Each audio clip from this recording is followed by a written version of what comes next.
Hello everyone, this is part 5.2 of the vulnerability research on the Linksys E1200 version 2 wireless router. In this video, we will be analyzing the HTTPD binary pertaining to CVE-2025-60690. This includes the static and runtime analysis of the binary, along with source code analysis of the functions involved in this CVE. So to quickly recap what we have covered in the previous videos. First, we went through the CVE description, where we understood how the vulnerability worked. Following that, we explored the web interface on port 80, where we discovered that the index.asp file was loaded from the root directory. So from analysis of the index.asp file, we understood that the HTTP form field calls the apply.cgi path when the form is submitted. Following that, we discovered and identified the HTTP post data parameters listed over here that allows us to enter the start of the vulnerable function call tree. So in this video, we will confirm that these four parameters listed over here, as you can see, is the actual parameters that actually allows us to enter the vulnerable functions. So now let's get on to the analysis of the HTTPD binary. So first, we'll perform static analysis, first using the file command. So let's get on to the terminal, and in this directory, I have the HTTPD binary available.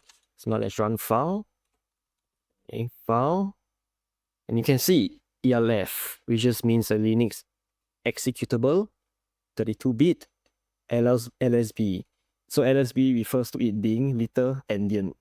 MIPS, which is the specific architecture commonly used on most of the IoT and hardware devices that we can actually find.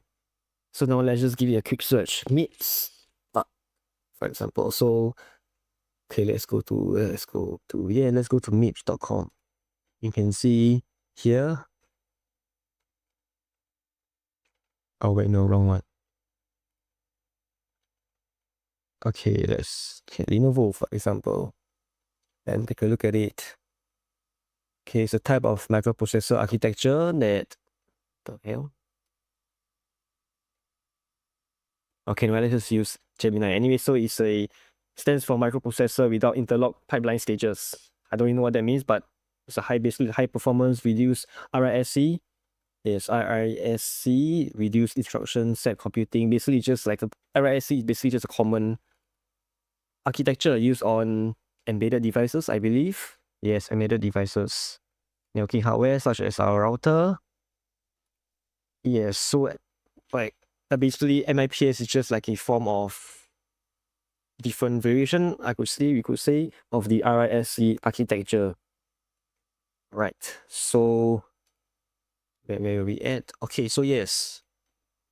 So basically these file command allows us to actually view the basic information of a binary. In this case, you can see 32-bit little endian MIPS. So now let's get on with the next tool, which would be PwnTools checksec feature. So PwnTools basically is just a Python framework, a library that allows us to... there is the process of exploit development. By now, case to be using the, as I mentioned, checksec feature. So you can, if you're on Ubuntu or maybe even any Linux distribution which supports the apt command, you can actually just use the following command: apt install python 3 PwnTools to install this tool. So let's clear the screen and we run checksec and specify the binary. So as you can see here, the architecture: MIPS, 32 little endian, no RELRO, no canary, NX disabled, and even no PIE, the base address listed over here. And there also exists RWX, which stands for read-write executable segments. So this shows that this binary have little to no security mechanisms. By the next part after this, you will find out that this kernel actually employs partial ASLR. But for this binary itself, there is really no security mechanisms. So as mentioned before, this kernel employs partial ASLR. So let's first take a look at what is ASLR. ASLR basically stands for Address Space Layout Randomization, which is a cybersecurity technique that randomizes the memory locations used by system components, and is made to actually make it harder for attackers to predict where code will load. So anyway, this page, Huntress, I'm not actually sponsored by Huntress, but I wish I was, even though I only have like, what, 4 subscribers. But anyway, so yes. Now let's take a look at how it works. So randomization usually happens for main program files, system and application libraries such as libc. So libc is a shorthand for the standard C library, a library or standard function that can be used by all C programs. And also the stack and heap memory spaces. But later on you will find out that the kernel actually only employs ASLR for the stack and heap memory spaces, but the system and application libraries, which is libc as mentioned before, is not actually randomized. Therefore, this actually allows us to perform attacks such as return to libc and return-oriented programming, or ROP for short. So now that you understand what ASLR is, you can go back to the page and run a command for us to discover the ASLR detections on the kernel. For that, we have to access the UART shell. Now let's run it, and you can see the value of 1. So, referring back to the technical write-up, you can see a value of 0 means no ASLR. 1, which is in our case, means partial ASLR, while 2 means full. So as mentioned before, the reason why it's partial is because only the stack and heap memory locations are actually randomized. But libc, which are the system and application libraries, are not randomized. Referring back to the page, you can see that they also mention each run or reboot can lead to a completely fresh layer of memory.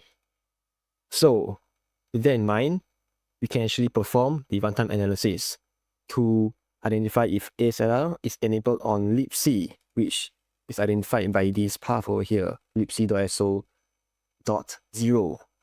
So you will test this across different device reboots, as mentioned before, or re-executions of the vulnerable binary, which is HTTPD. So I've tested this, and across all runs, the address is shown to be constant at this particular address. The address of the start of libc, at least, is shown to be at this constant address. But however, in this video, I'll not actually run through each steps, each run multiple times. I'll just show it to you once, and know that it is constant throughout the different runs. So okay, now let's use this command over here, the UART shell. Basically, when you run this file basically just shows us the memory addresses space and the grab the libc. So we have to replace this with the PID. So first, let's take a look at the PID. So run chw, allow us to view all the processors and grab HTTPD. Oh yeah, sorry, it's running O1. Let's clear it up first. Okay, sorry. Yes, run it, and you can see HTTPD, the PID 325. So now going back to the O command, cat. Let's run it again. Oops, no, sorry. Cat, particular file, and replace the PID placeholder with 325. And you can see that libc.so.0, the starting address is over here. So, okay, actually, if you go to actually kill or stop the HTTPD binary, now you can see that the binary is not running anymore. But if you start it again and view the new PID 828, we should notice that it will stay constant at the same address. So this should happen for forever when you restart the HTTPD binary, and also when we reboot the device. So this shows that the memory space or memory addresses of the libc, which is the system library, will not change, which gives us a really good chance to actually exploit it. So now that we got the basics of the binary aside, now let's take a look at source code analysis. First, you can take a look at the get merged IP address function, which is what is mentioned as the variable function in the CVE description. So for that, we'll use Ghidra. So this shows the decompiled source code of the get merge IP address function. Over here, I have refined it to make it easier to read. So you can refer to this in the technical write-up in the link below.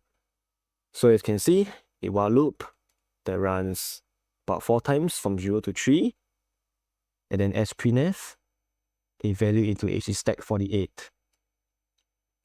So this stack 48 will then be used to get a CGI parameter, which is basically just a HTTP post data parameter, and write it into source. So later on, you will know that this stack 48 parameter, this variable, is actually labeled as LAN IP address from 0 to 3. That's what we have found out before.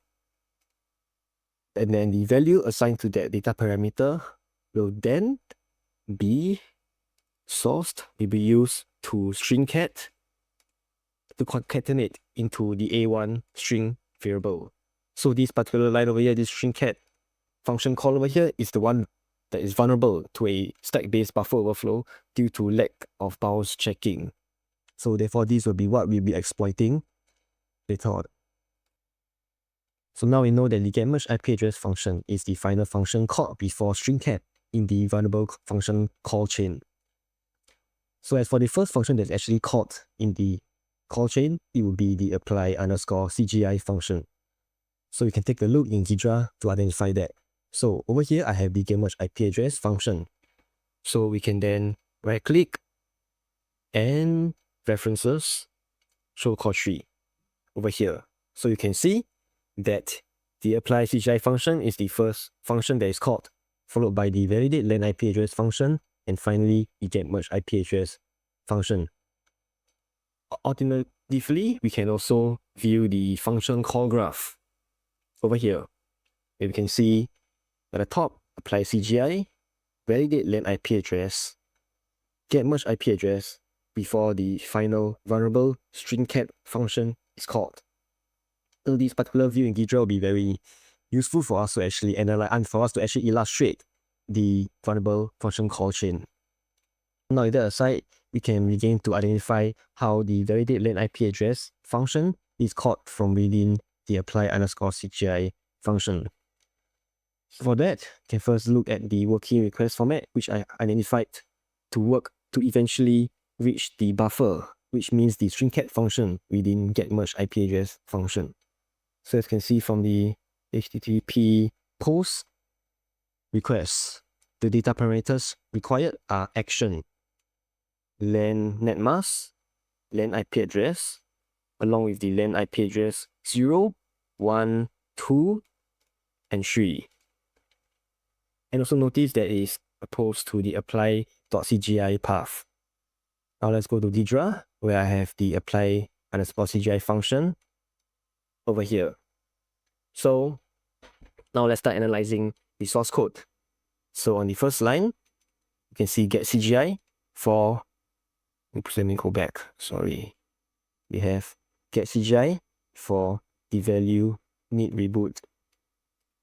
So this is written into the PC variable 1 variable.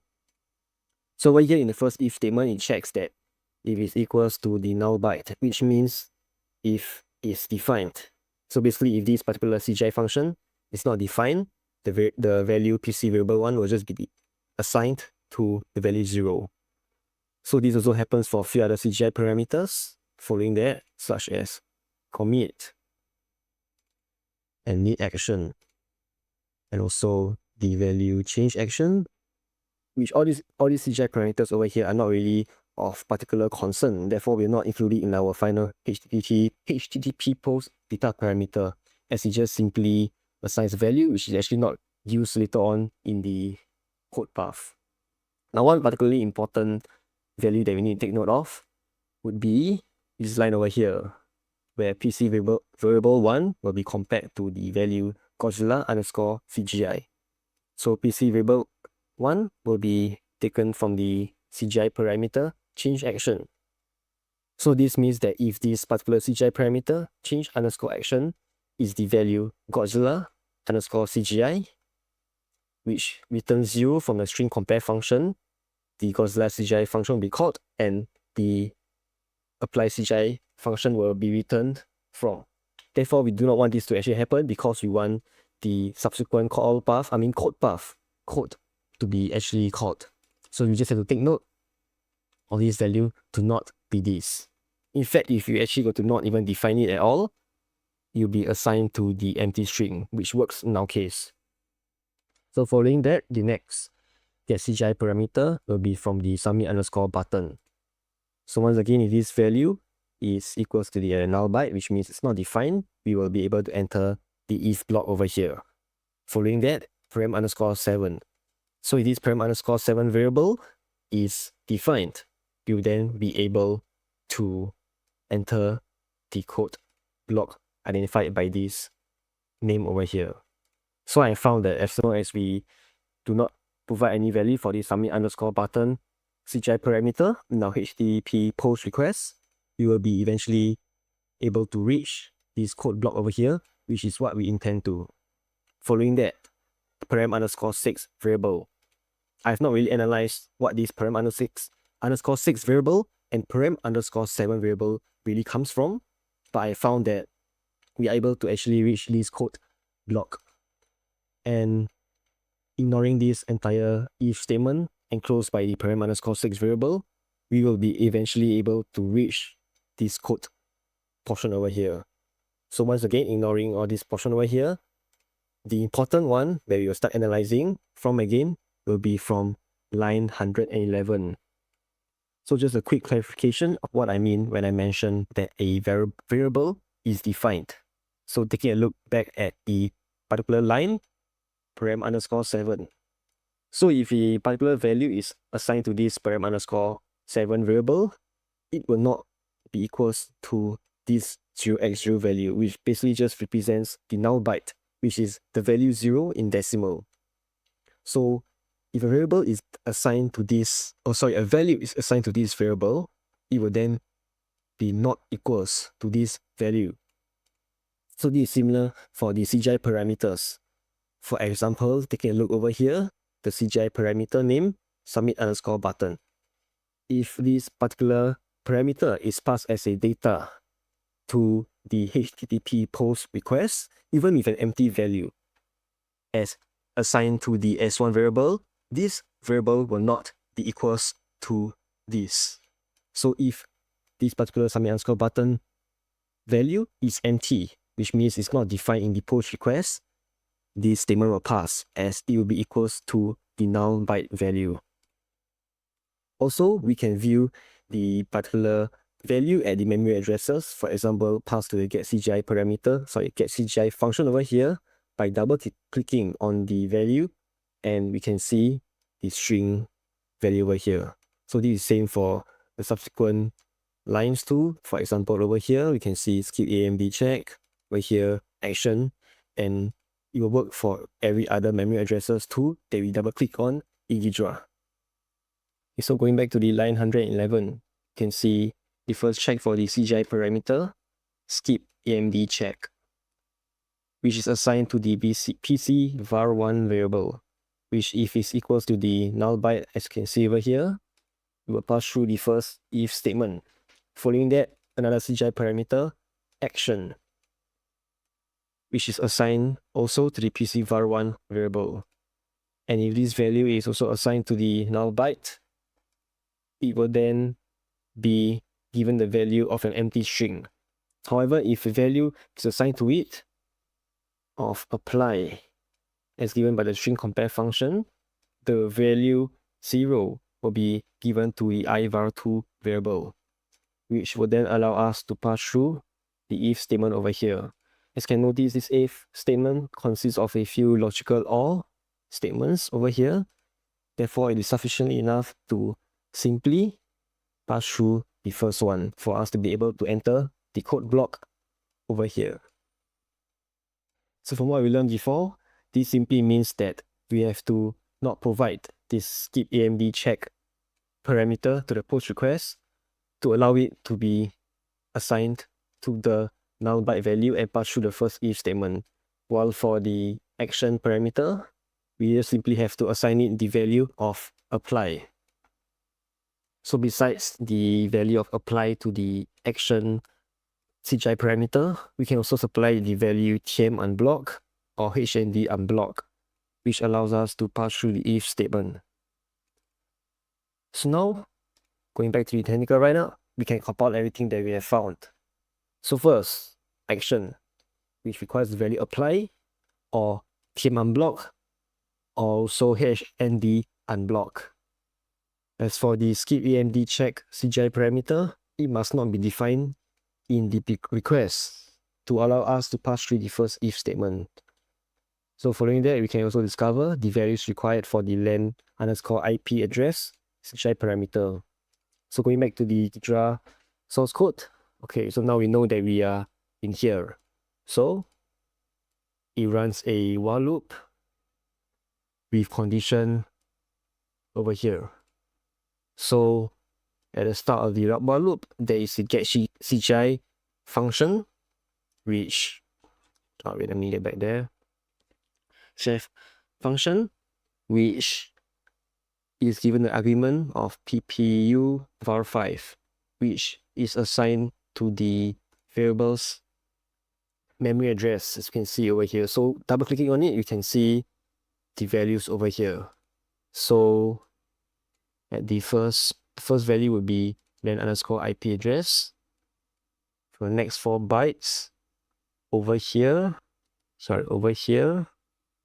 it would be the value.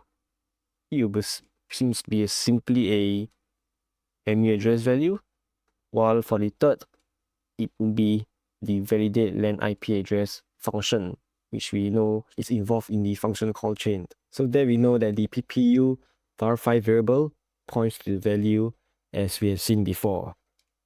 So given to the first get CGI function, over here will be the first value of the PPU var5 variable, which appears, as we've seen before, to be the value LAN_IP ADDR. So this will be assigned to the PC var3 variable, which then will be checked for equivalence to the null byte. So given that it is not equals to the null byte, which means that it is defined in the HTTP post request, we will be able to enter into this code block as defined by this entire section over here. So now let's zoom in on where the validate LAN IP address function can be found or called within the apply CGI function. So it is actually found on the line 129. So to confirm that, I can refer to the function call tree at the bottom left. So this shows the function call tree for the get merge IP address function. Basically all the functions involved in the tree, which eventually leads to the final get merge IP address function.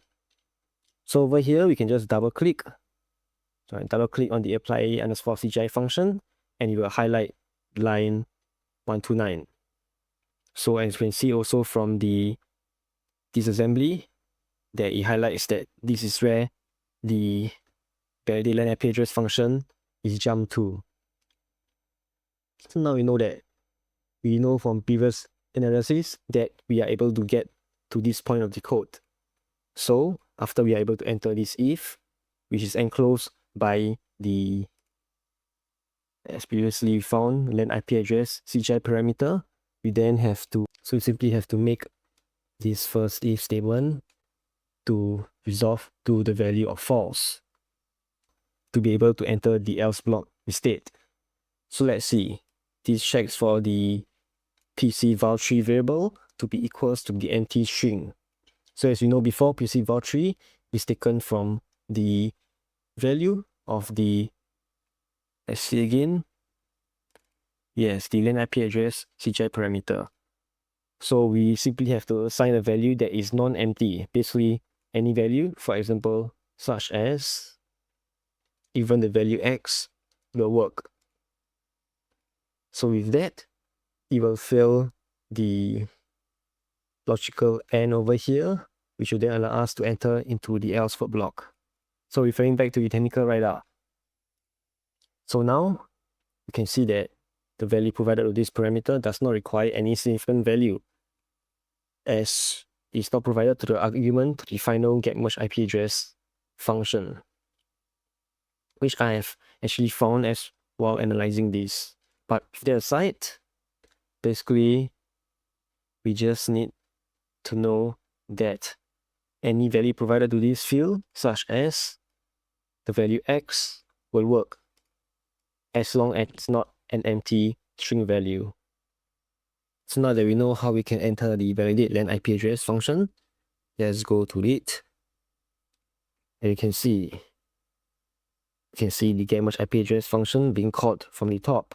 But before that, we have to ensure that our flow does not enter into the return statement. Therefore, you can see over here in the get CGI function is given the argument of len underscore net mask. So this value simply have to not be equals to the null byte value, which again means that we just have to simply define this len underscore net mask data parameter in the post request. This can work even without a value being supplied to the parameter itself as long as it's defined. So back to the write-up, we can see the value can just simply be empty value. Therefore, because the CGI parameter will simply be checked for existence and return from function if it does not exist. And we simply have to specify this parameter even with an empty value in order to pass the checks and proceed to the get merge IP address function, as you can see over here. So now with that, we are able to enter the get merge IP address function.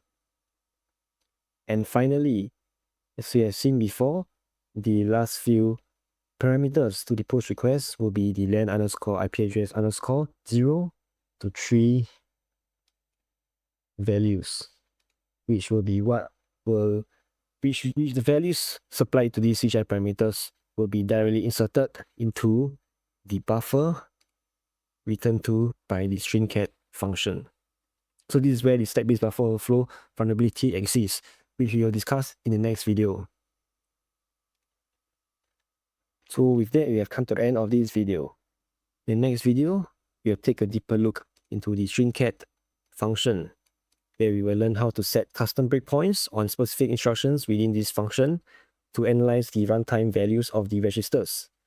So this can provide us with confirmation that this variable name are indeed the CGI parameters that where we will retrieve the value from, which is eventually and directly inserted into the buffer from the string cat function. So following that, we will investigate the buffer overflow vulnerability and behavior on this binary. So we'll be able to calculate the offset from the address returned to by the string cat function to the return address, and how we can generate a payload to then override this return address and trigger a fault, particularly a SIG, SCGV, or segmentation violation fault, which happens when we attempt to access unauthorized memory, often causing a crash. So this can happen when we override the return address with an invalid memory address value, such as perhaps a bunch of A's or a bunch of X. So with that, I will see you in the next video, where we will start on some real exploitation works.